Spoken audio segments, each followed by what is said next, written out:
Now you are living in a world and in a time where you've got to set your own boundaries. And don't say, no, I'm an overkind person, because that's an old-fashioned first, and setting boundaries and being kind has nothing to do with each other. Hello and welcome. My name is Lina Guettaf, the Effective Me founder, which is all about building a successful mindset and encouraging people to be more passionate about their goals. So welcome, and if you are new here, don't forget to subscribe. Haven't you asked yourself, why should I set my boundaries? Why everyone is talking about setting boundaries? For what reasons should I do this?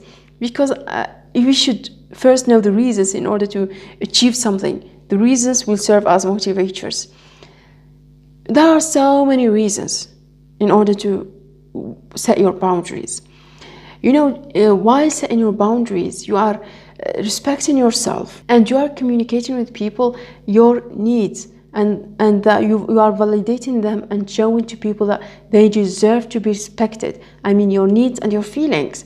And in another way, you are prioritizing your time and your energy, and you are defining your limits in addition to protecting your own resources. Once you set your boundaries, it means you are protecting your emotions from being burned out, overextended, or sacrificing your feelings for the sake of pleasing other people. And you are promoting healthy relationships.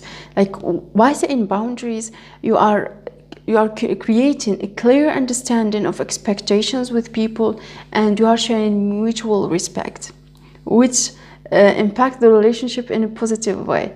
And it allows you to take control of your life, and it helps you to identify who you are and what you want exactly in order to move forward.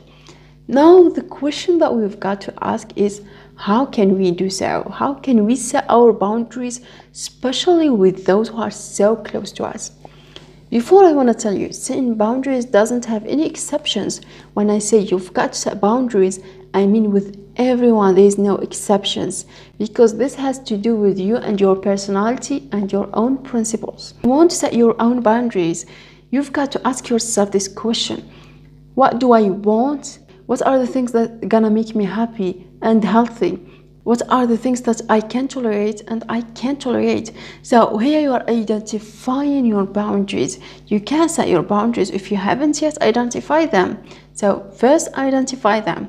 Once you identify them, be clear and direct. Don't beat around the bush or make them appear like a suggestion. No, be confident. Okay? Communicate to them in a clear way. In the same time, communicate to them in a calm tone, and be calm while you are communicating your own boundaries, and show the reasons why is that important to you. Because when I say be confident, doesn't mean to be harsh with people or to fight them in order to tell them these are my boundaries. No, but you've got to know how to communicate them in order to stay in a peaceful relationship, so the other people will understand why is that important to you. Then respect yourself and keep respecting yourself. If you don't respect yourself, who's gonna do? No one will care about your self-respect. Give worth to yourself and follow them. After you set your boundaries, doesn't mean that's all I do. No, you've got to follow and reinforce your boundaries. Whenever someone crosses them, you have to tell him, these are my boundaries, and you cross them, and these boundaries are so much important to me, and you have to respect them, and that's the last time you do such a thing. In the same time, try to be flexible, because I have my own boundaries, and the other person also have his own boundaries, and the other people. We are living in a community of people. So here in this situation, you've got to know how to adjust your own boundaries and how to be flexible and willing to find the middle ground that it respects your boundaries and those of others. Thank you so much for making it till here, and goodbye.